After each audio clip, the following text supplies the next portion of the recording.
Mikel. Hi. Just how excited are you about the new season, considering what you did in the last campaign and, of course, the signings you've made in the summer? Super excited. I think it's a new challenge, new opportunity. Very fresh to start again, and very excited as well to play at home the first game, which has been a while. And have the expectations changed at the club, considering what you've been able to do on and off the pitch in the last 12 months? Probably yes, but the reality of it is in football you have to be at your best on the day, and it's only about today and tomorrow, and play the way we want to play and increase the probability of winning that game, but earning the right to do that. In terms of signings, has David Raya been signed in time to be part of tomorrow's matchday squad? No, we have no news on any incomings. Is his signing, if and when it is confirmed, a sign that you really want the highest possible competition for places in every single area of the pitch? Well, that's what we've been trying to do, obviously increase the depth of the squad, but the quality as well, and the ability to be more flexible and the ability to have more quality and more interactions with players that can make us better, and that's the whole point of it. Could that added competition for places create a challenge for you keeping everybody happy this season? Well, I think you have to treat everybody with the sense that it's important, and you have to make them important. In order to that, at the end, they have to play football matches. In football, it's a collective sport, and only 11 players play, and there's another 11 players most of the time that they are not happy with the situation. Is how they deal with that, and how they accept their role, because it's going to change. Every 3 days, you're going to have a game, and that's going to change. And as well, it tells you a lot about the human being and the profession, not only when you are playing or when you're not, what actually is your contribution to that team, whether it is not to play at all or to play when it's needed to help the team to win the games. And then I want players that really have the feeling that they are happy when the team wins, regardless what, because this is a team sport, and that's what we have to build. Do you think you'll try to bring in any more players before the end of the window? At the moment, we are not planning to do anything, but the window obviously is very unpredictable. Things can happen, things that probably we don't wish. So at the moment, we are happy with what we've got.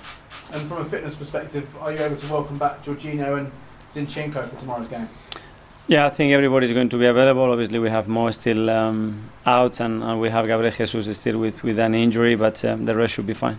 And finally, for me, on Gabriel Jesus, any closer to knowing if and when he will be back and ready to compete for you again? It's a bit early still. It's only less than 2 weeks since operation. He's doing really well, to be fair, and next week hopefully he can start on some activity, but it's something that we want to be cautious and make sure that he comes back in the right way.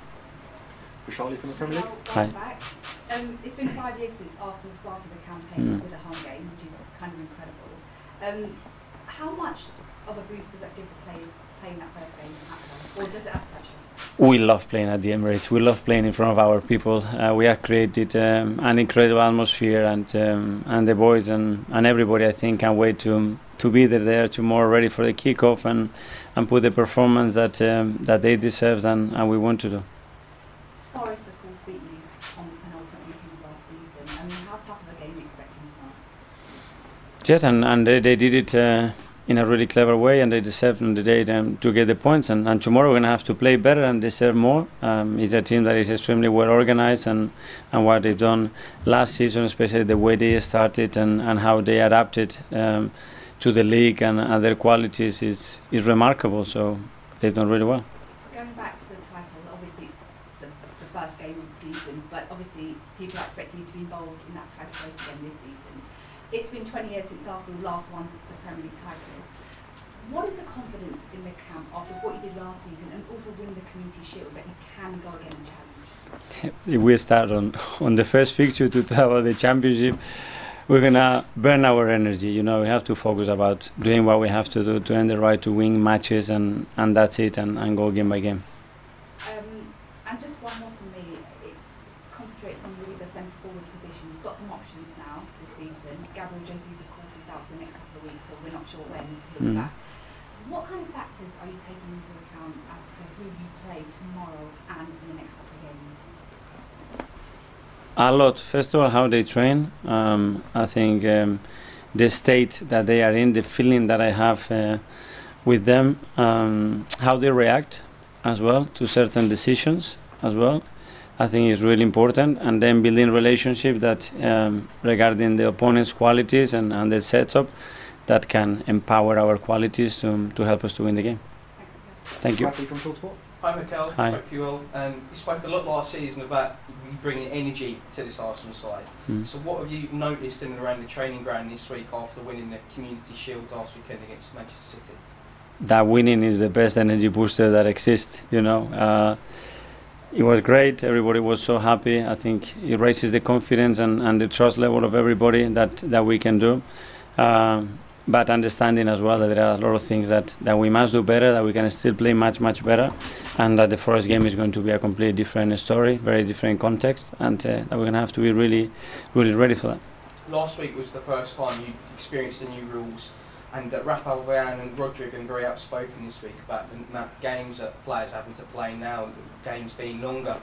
What do you make about that, especially as you've got quite a young side and the likes of Bukayo Saka played quite a fair amount of games last season? No, I understand that we needed to tweak certain rules, and I think what the referees have done, all the association, to try to improve the quality of the games that we've seen, I think is a really positive thing. I think there are things that we have to get used to it. I mentioned it after the game, and we need to work on them and adapt. It's been 20 years this season since the Arsenal Invincibles. Obviously you've got Edu here, David Seaman's now here involved in the youth team. How important is it to have those people who have had that winning experience back in and around the Arsenal team? Well, with the incredible history that we have and that group of players have, and the experiences that they had together, you know, to put them at the service of the club, on those players and the staff to help us to become better, I think is something that we must do. I think we are trying to bring that back in the best possible way, and I think we made some important steps on that sense. And lastly, can that ever be repeated, or what can you try and learn from the Invincibles and try and take into this Arsenal side? I think they were the Invincibles, that they will be the only ones. The way they did it, it was in their own way, you know, and we have to write our own history. It will be different, but hopefully very beautiful as well. That's right. Mark, was you there? Hi. I'm sure at the start of last season, most people outside the club would have been surprised. They wouldn't have been tipping Arsenal, I suppose, to go on the run you had towards the title.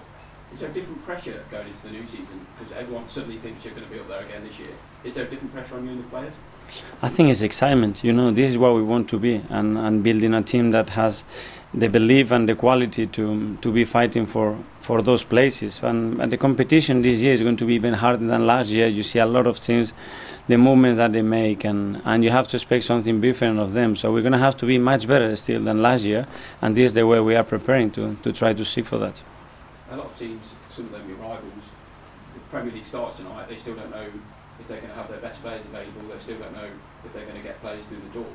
You finished, Declan signed on the 15th of July, so getting your business done so early, does that give you an advantage, especially at the start of the season? I don't know, we've done it and we had the intention to do it. Sometimes it's possible, sometimes it's not, but we try our best, and we just have to focus in what we can do, the reasons why we've done it, and try to maximize the resources that we have. Does it make it easier though, because they've obviously played a few games for you, they've learned how you want to play? I think it definitely helps, especially the player and the environment and getting set. Obviously for coaches is important. I think for media, for commercial, for the clubs as well, especially when you go on tour, to be set and have all the players that you're going to have during the season. So I think it was something very positive for us. Mark from the Athletic. Hi, Mikel. Hi. At the end of last season, you said there are certain players you maybe wanted to get more out of because maybe we didn't see the best of them. And I think this pre-season you've been a bit more experimental with your lineups than say last year. Is that a reason behind that, to kind of get them in the rhythm for the season? Yeah, because they deserve opportunities, you know, and we have to put them in the right positions, and we have to put them next to the right players as well, that we can make fair judgments as well of those performances, and we're going to try to do that much more this season. And with a lot of players who can maybe fill in similar positions but give different qualities, how, I guess, big is that for you in terms of changing games, the momentum of games during? Yeah. Having that ability is something as a coach that you really want, and you saw that in the game. At the moment we changed the game, we changed our formation, and we brought some some quality players on the pitch with a different freshness and a lot of creativity. Other things that started to happen in the game, and at the end, Leo scored the goal, Fabio scored the winner, and those finishers are going to be really, really important. Hi, Football London. Hi, Mikel. You turned down a bid for Flo Balogun from Monaco. Is that because you want to keep him? I cannot talk about internal things, guys. Sorry. And obviously there is a massive number of players in the squad still at the minute. Just in terms of the sheer numbers point of view and planning training sessions and lots of players who potentially have their futures elsewhere, is that difficult for you now at this stage of the season when you're trying to focus on the start of the Premier League and you also have to do day-to-day? They are our players, and we have to look at in the best possible way, you know, and they have to be treated in the best possible way. And it's true that sometimes in certain exercises too many players, but we have to adapt. It always happens in this window, and it's part of the plan to be flexible and be understanding of the situation.